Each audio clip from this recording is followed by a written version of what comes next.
ਸਤਿ ਸ਼੍ਰੀ ਅਕਾਲ ਦੋਸਤੋ, ਤੁਸੀਂ ਦੇਖ ਰਹੇ ਹੋ ਐਡਵੋਕੇਟ ਸੁਨੀਲ ਮੱਲਨ YouTube ਚੈਨਲ, ਜਿੱਥੇ ਕਿ ਐਡਵੋਕੇਟ ਸੁਨੀਲ ਮੱਲਨ ਸਾਹਿਬ ਪਹੁੰਚੇ ਡਿਸਟ੍ਰਿਕਟ ਕੋਰਟ ਲੁਧਿਆਣਾ ਵਿਖੇ, ਜਿੱਥੇ ਕਿ ਉਹਨਾਂ ਨੇ ਇੱਕ ਅਜਿਹੇ ਕੇਸ ਦਾ ਖੁਲਾਸਾ ਕੀਤਾ ਜਿਸ ਕੇਸ ਬਾਰੇ ਸੁਣ ਕੇ ਦੇਖ ਕੇ ਹਰ ਕੋਈ ਹੈਰਾਨ ਰਹਿ ਗਿਆ। क्योंकि एक लड़की वालों दूसरी एक लड़की ते अजिहे दोष लगाए गए, अजिहे मंदे शब्द उस दे बारे बोले गए कि जिस नूं देख के सुन के हर कोई हैरान रह गया कि कोई इस तरह के शब्द किस तरह वो भी एक कुड़ी दूजी कुड़ी दे लई बोल सकती है। सो की है पूरा मामला दिखाने के लिए हुण तुहानूं लै चलदे एडवोकेट सुनील मल्लन साहब, जिहड़े कि इस केस के बारे बड़े खुलासे करनगे। दर्शकों का भी सत श्री अकाल है जी।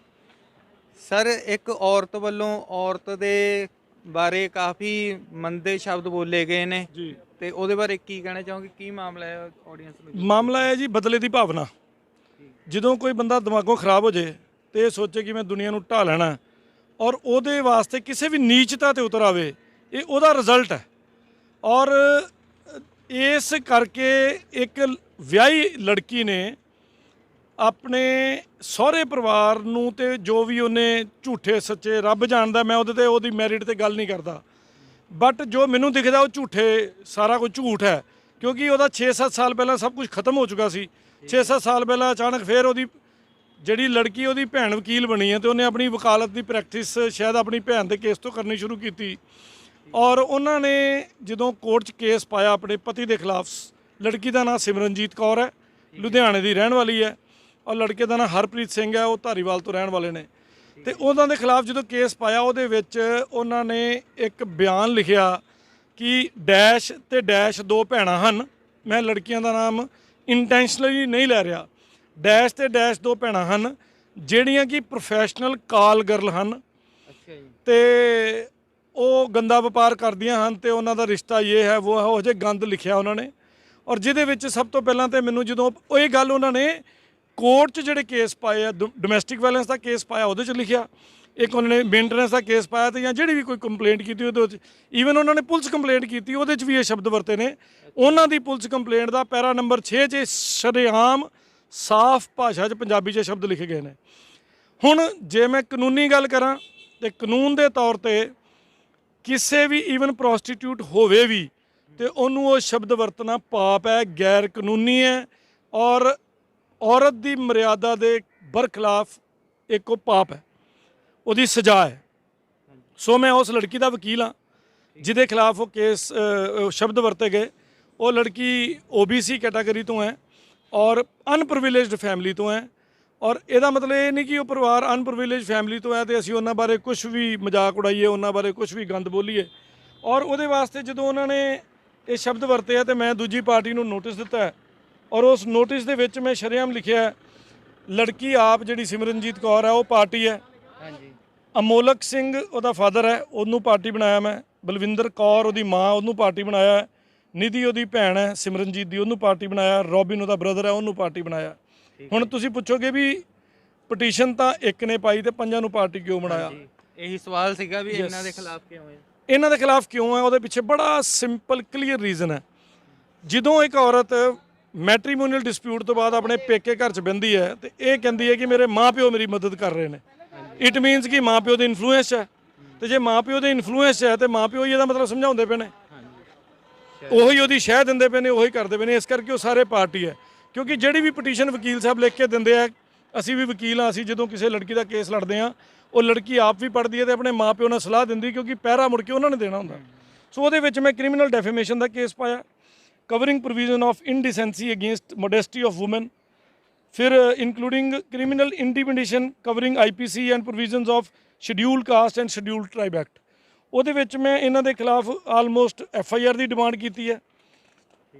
ਉਸ ਤੋਂ ਇਲਾਵਾ 323, 420, 67, 71, 120 ਵੀ ਤੇ ਜਿਹੜਾ section 3 of indecent representation of woman act, ਕਿਸੇ ਵੀ ਲੇਡੀ ਦੀ ਨੰਗੀ ਫੋਟੋ, ਓਬਜੈਕਸ਼ਨੇਬਲ ਫੋਟੋ, ਕਿਸੇ ਤਰ੍ਹਾਂ ਦਾ ਓਬਜੈਕਸ਼ਨੇਬਲ ਕਮੈਂਟ, ਇਹ ਜਿਹੜਾ ਇਨਡੀਸੈਂਟ ਰੀਪ੍ਰੈਜ਼ੈਂਟੇਸ਼ਨ ਆਫ ਵੂਮਨ ਐਕਟ ਹੈ ਉਹਦੇ ਵਿੱਚ ਬੈਨ ਮਨਾ ਕੀਤਾ ਗਿਆ।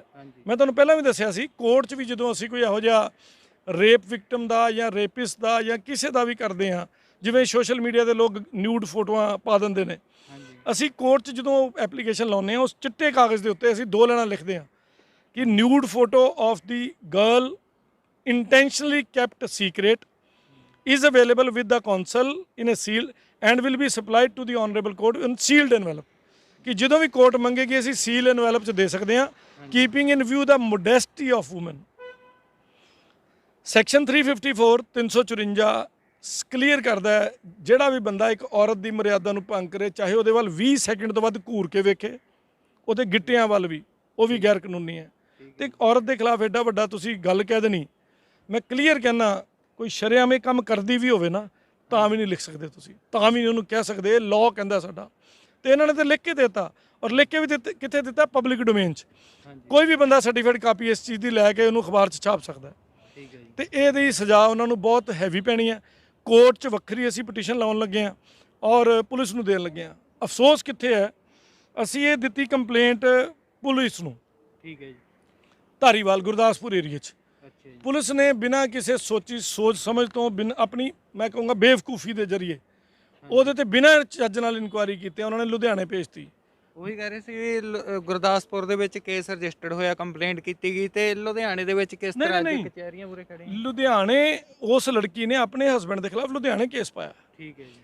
ਮੈਂ ਜਨਤਾ ਨੂੰ ਵੀ ਦੱਸਣਾ ਚਾਹੁੰਦਾ ਇੱਕ ਲੇਡੀ ਕੋ ਇੱਕ ਅਧਿਕਾਰ ਹੈ ਕਿ ਉਹ ਜਿਸ ਜਗ੍ਹਾ ਤੇ ਵੀ ਬੇਸਡ ਹੈ ਉਹਦੇ ਨਾਲ ਵਾਰਦਾਤ ਹੋਈ ਹੈਦਰਾਬਾਦ, ਉਹ ਬੇਸਡ ਇਸ ਵੇਲੇ ਜਲੰਧਰ 'ਚ ਹੈ ਤੇ ਉਹ ਜਲੰਧਰੋਂ ਕੇਸ ਪਾ ਸਕਦੀ ਹੈ। ਉਹਦੇ ਕੋਲ ਪਾਵਰ ਹੈ, ਲੇਡੀ ਕੋਲ, ਬਜ਼ੁਰਗ ਕੋਲ, ਪਾਗਲ ਕੋਲ, ਬੱਚੇ ਕੋਲ। ਸਿਰਫ ਇੱਕ ਮੈਂ ਤੇ ਫਿਰ ਹੱਸ ਕੇ ਹੈਰਾਨ ਹੁੰਨਾ ਕਿ ਸਾਡੇ ਇੰਡੀਆ 'ਚ ਚਾਈਲਡ ਰਾਈਟਸ ਹੈਗੇ ਆ, ਐਨੀਮਲ ਰਾਈਟ ਹੈਗੇ ਆ, ਵੂਮਨ ਰਾਈਟ ਹੈਗੇ ਆ, ਹਿਊਮਨ ਰਾਈਟ ਹੈਗੇ ਆ, ਪਰ ਬੰਦੇ ਵਾਸਤੇ ਕੋਈ ਰਾਈਟ ਨਹੀਂ। ਬੰਦਾ ਐਨੀਮਲ ਤੋਂ ਵੀ ਮਾੜਾ ਹੈ। ਪਹਿਲਾਂ ਵੀ ਇਹ ਮੁੱਦਾ ਕਾਫੀ ਹਾਈਲਾਈਟ ਰਿਹਾ ਆਪਣੀ ਇੰਟਰਵਿਊਜ਼ ਦੇ ਵਿੱਚ। ਬੰਦਿਆਂ ਤੇ ਕੋਈ ਨਹੀਂ ਹੈ। ਇਸ ਤੋਂ ਇਲਾਵਾ ਮੈਂ 20 ਲੱਖ ਰੁਪਏ ਦਾ 2 ਕਰੋੜ ਰੁਪਏ ਦਾ ਕਲੇਮ ਪਾਇਆ ਇਹਨਾਂ ਤੇ ਔਰ ਇਹਦੇ ਵਾਸਤੇ ਮੈਂ ਨੋਟਿਸ ਦਿਖਾਈ ਦਿੰਦਾ। ਮਨਪ੍ਰੀਤ ਆ ਮੈਂ ਨੋਟਿਸ ਦੀ ਕਾਪੀ ਦਿਖਾ ਦਿੰਦਾ, ਬੜੀ ਕਲੀਅਰ, ਥੋੜੀ ਦੂਰੋਂ ਹੀ ਰੱਖਿਓ, ਆਪਾਂ ਫੋਕਸ ਨਹੀਂ ਦੇਣਾ। ਸੋ 504 509 ਵੀ ਲਾਈ ਗਈ ਹੈ। ਝੂਠਾ ਐਫੀਡੇਵਿਟ ਜਿਹੜਾ ਇਹਨਾਂ ਨੇ ਕੋਰਟ 'ਚ ਦਿੱਤਾ ਕਿਉਂਕਿ ਉਹ ਝੂਠਾ ਹੋ ਗਿਆ ਨਾ, ਲੜਕੀ ਨੂੰ ਪ੍ਰੋਸਟੀਟਿਊਟ ਕਹਿਣਾ ਔਰ ਉਹ ਐਫੀਡੇਵਿਟ ਝੂਠਾ ਹੋ ਗਿਆ, ਉਹਦੇ ਤੇ 10 ਲੱਖ ਦਾ ਜੁਰਮਾਨਾ।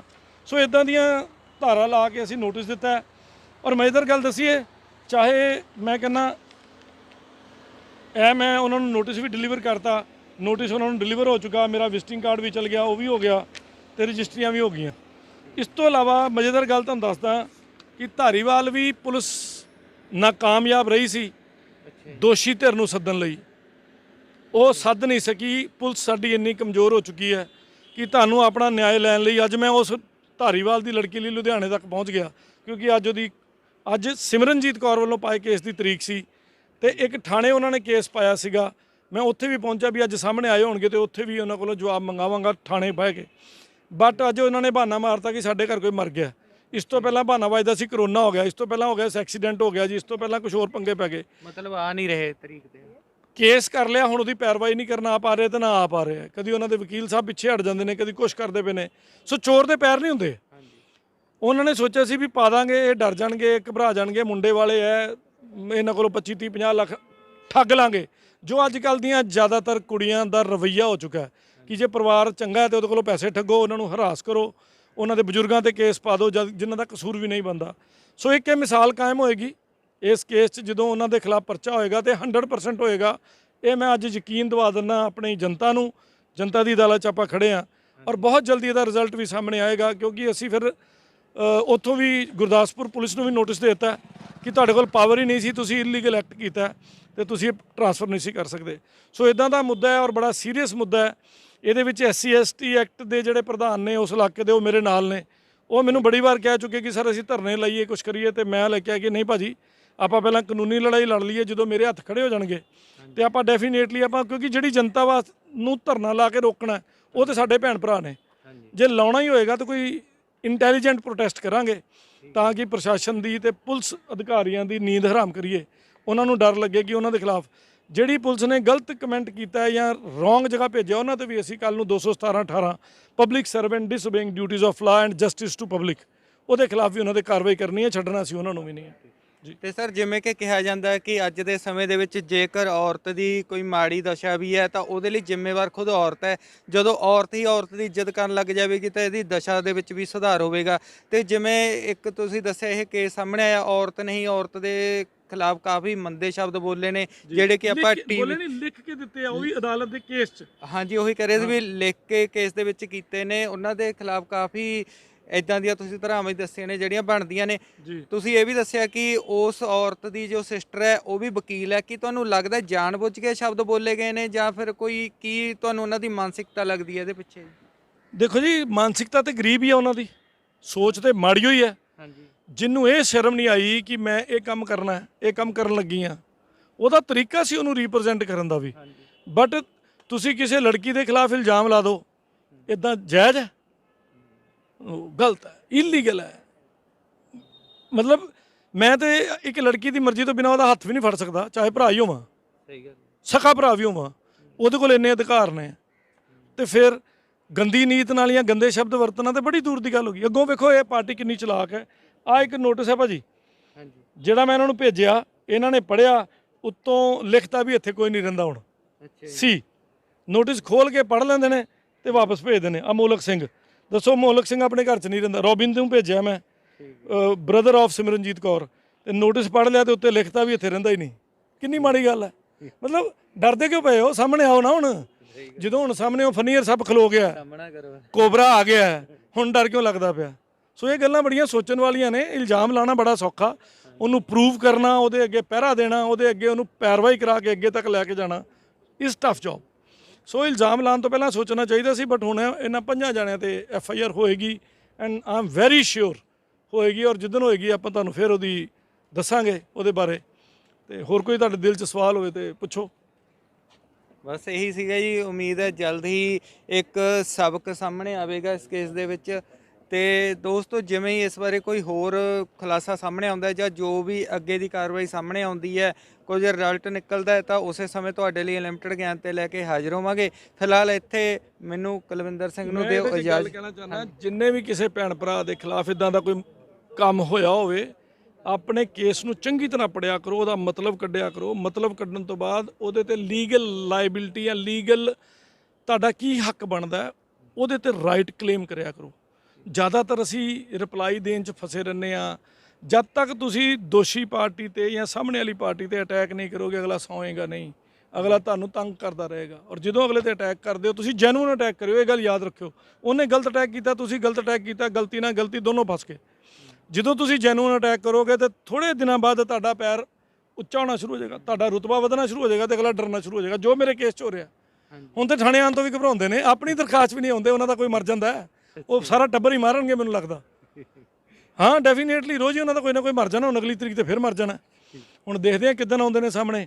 ਹੈ ਹਿੰਮਤ, ਮੈਂ ਫਿਰ ਸ਼ਰੇਆਮ ਚੈਲੰਜ ਦਿੰਦਾ, ਹੈ ਹਿੰਮਤ, ਆਓ ਮੇਰੇ ਸਾਹਮਣੇ, ਆਓ ਅਦਾਲਤ ਦੇ ਸਾਹਮਣੇ, ਆਓ ਥਾਣੇ ਸਾਹਮਣੇ, ਕਰੋ ਮੇਰੇ ਨਾਲ ਬਹਿ ਕੇ ਡਿਬੇਟ। ਇਹ ਸ਼ਬਦ ਕਿਹੜੀ ਭਾਸ਼ਾ 'ਚ ਲਿਖੇ ਤੇ ਕਿਉਂ ਲਿਖੇ ਆ, ਇਹਦੇ ਤੇ ਪਰਚਾ 100% ਹੈ। ਔਰ ਜ਼ਮਾਨਤ ਵੀ ਨਹੀਂ ਹੋਣੀ। SC ST ਐਕਟ ਨਾਲ ਲੱਗਣਾ, schedule caste schedule tribe act ਨਾਲ ਲੱਗਣਾ ਹੈ, ਜ਼ਮਾਨਤ ਨਹੀਂ ਹੋਣੀ। ਘੱਟੋ ਘੱਟ ਸਾਲ, ਵੱਧ ਵੀ ਸਕਦੀ ਹੈ। ਜਦ ਤੱਕ ਟਰਾਇਲ ਵਿੱਚ ਮੇਜਰ ਐਵੀਡੈਂਸ ਨਹੀਂ ਮੁੱਕਦੀਆਂ, ਤਦ ਤੱਕ ਤੇ ਜ਼ਮਾਨਤ ਸਾਰੇ ਟੱਬਰ ਦੀ ਨਹੀਂ ਹੁੰਦੀ।